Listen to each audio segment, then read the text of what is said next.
Salam sejahtera dalam nama Tuhan Yesus Kristus. Shalom, damai di hati. Berjumpa lagi dalam channel YouTube Marturia Bukit Kasih dalam program pembacaan MTPJ Gemim edisi tanggal 11 hingga 17 Februari tahun 2024. Dalam pembacaan 1 Timotius pasal yang kedua, ayat 1 sampai dengan ayat yang ke-7. Namun sebelumnya, mari kita berdoa. Bapa, di dalam nama Tuhan Yesus, Kaulah sumber hikmat dan pengetahuan kami. Kami memuji dan memuliakan nama-Mu ya Tuhan. Ya Tuhan Allah, kami sungguh menyadari bahwa kami penuh dengan keterbatasan. Ada dosa dan pelanggaran yang membuat kami tidak melakukan apa yang berkenan kepada Tuhan. Kami jauh dari ketetapan Tuhan, bahkan kami menyimpang dari standar Tuhan atas kehidupan kami. Maka ya Tuhan Allah, ini kami yang datang kepadamu.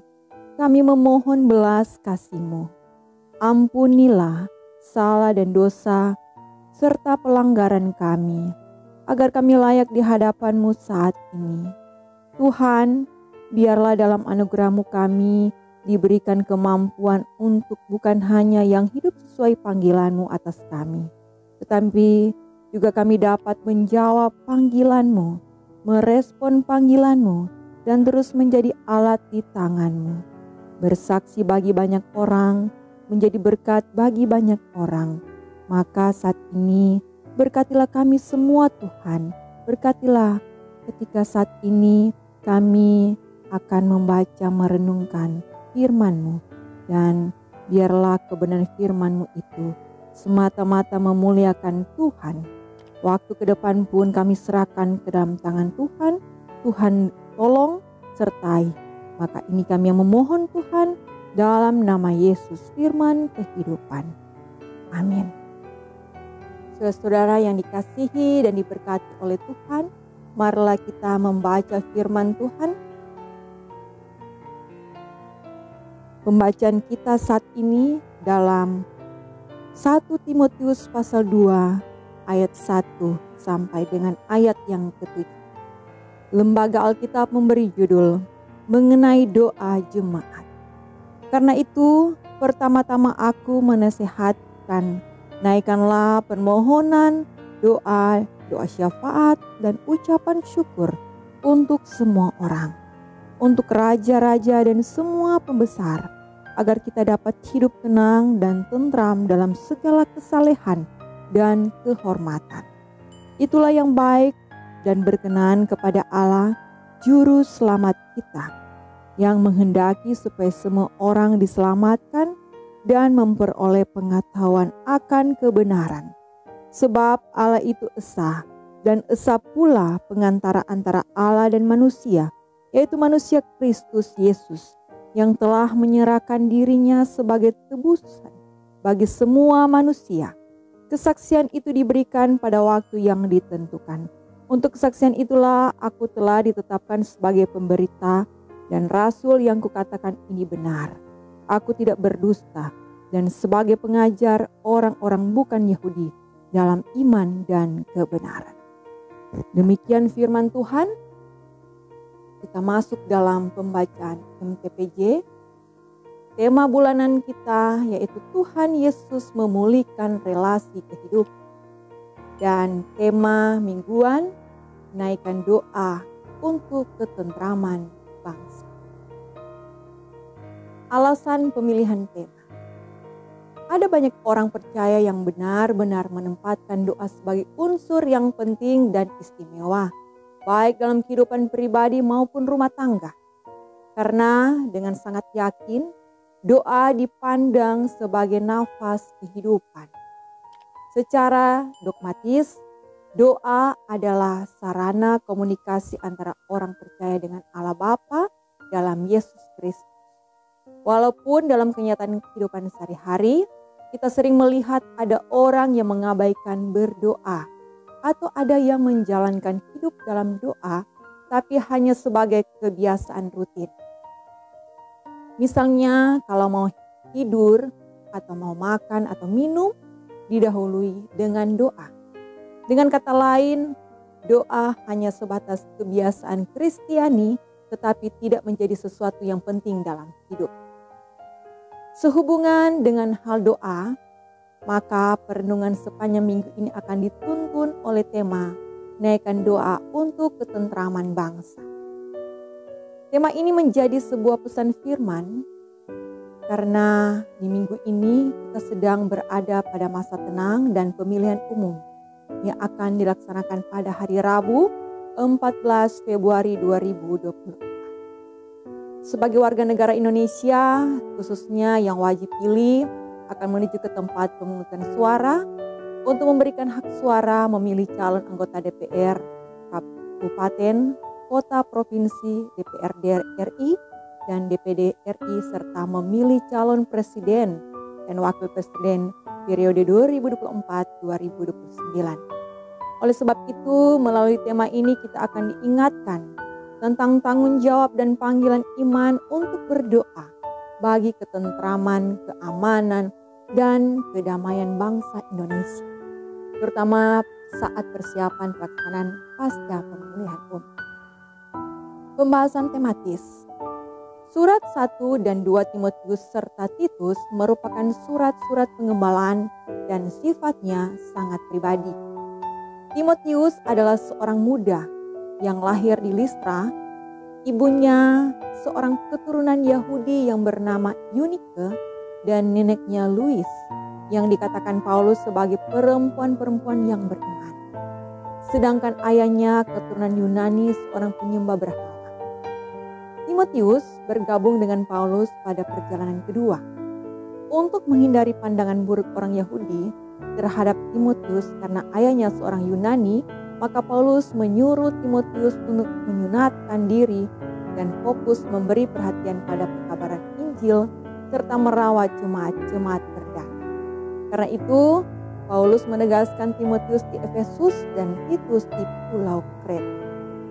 Dalam surat 1 Timotius, Paulus menasihatkan dan memperingatkan semua orang percaya agar selalu waspada terhadap ajaran-ajaran sesat. Sekaligus memberi petunjuk tentang pemilihan pemimpin jemaat dan ajaran tentang jabatan-jabatan pelayanan serta tanggung jawab seorang pemimpin dalam jemaat.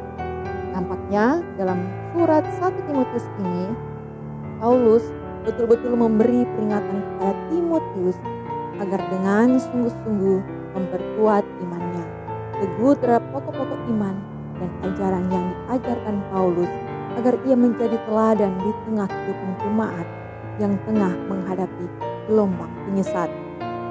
Paulus memberi nasihat kepada Timotius secara khusus dalam pasal 2 ayat 1-7 mengenai doa jemaat, dimulai dengan ajakan untuk menaikkan permohonan yang berarti menyampaikan permintaan kepada Tuhan Allah, yaitu doa syafaat dan ucapan syukur untuk semua orang. Doa syafaat dan ucapan syukur semua orang artinya doa permohonan kepada Tuhan Allah untuk kehidupan orang lain.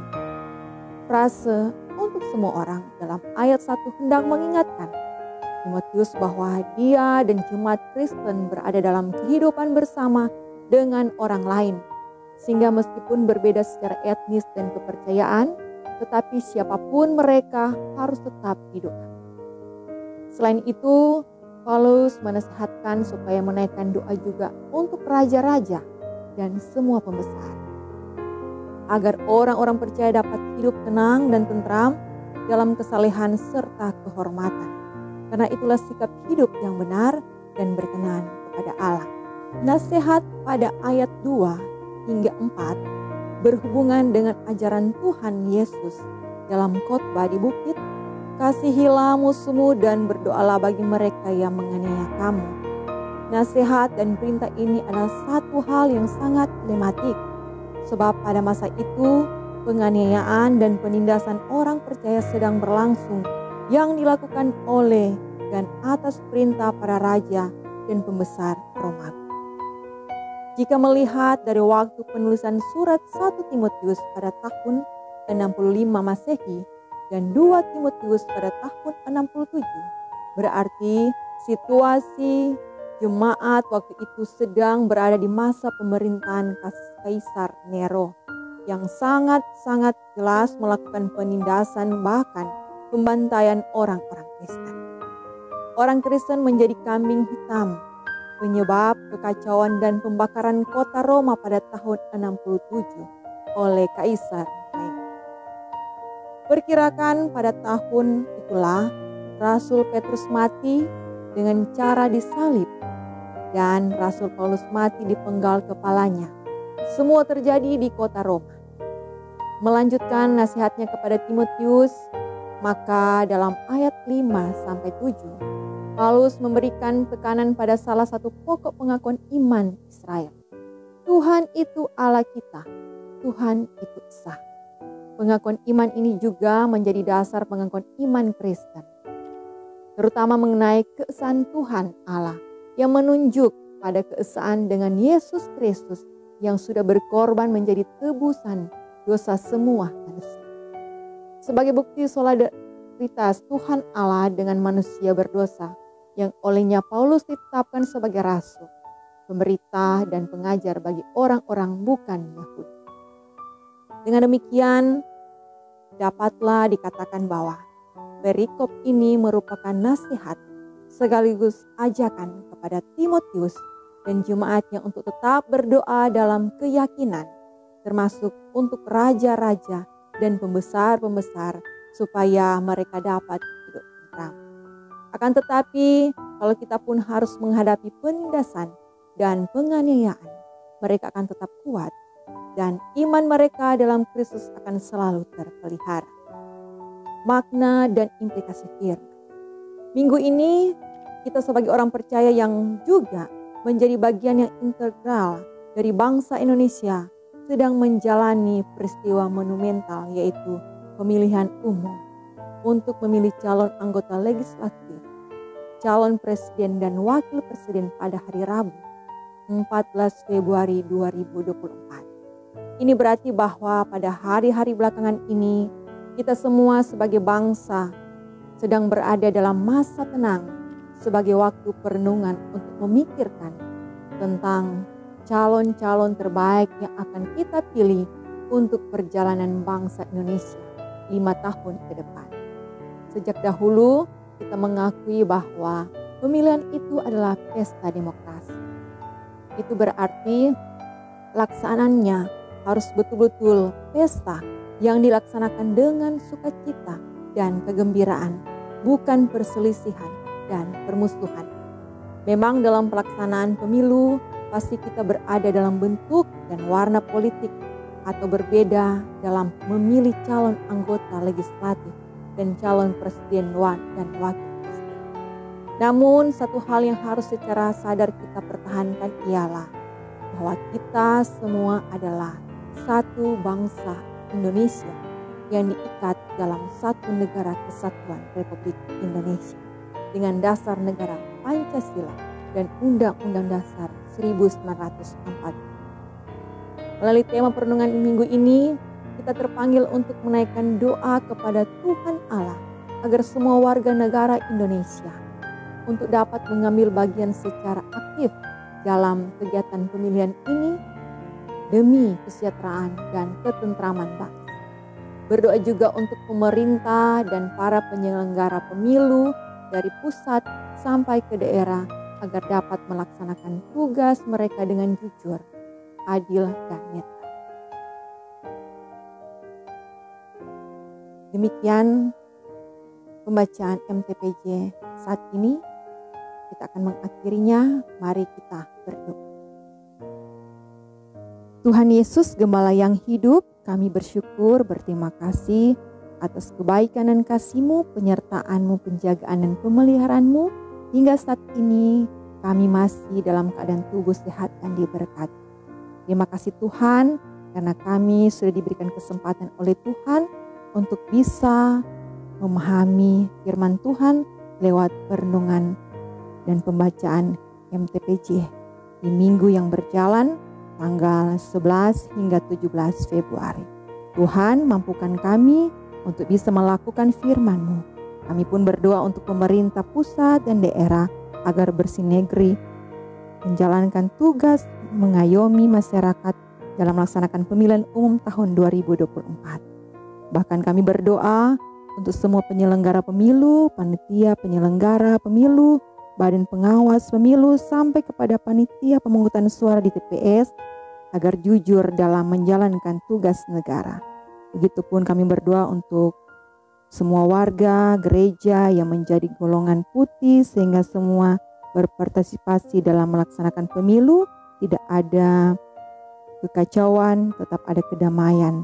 Tuhan, kami pun berdoa untuk kehidupan kami, pribadi dan keluarga kami di sepanjang hari ini. Kami serahkan ke dalam tangan Tuhan yang penuh kasih.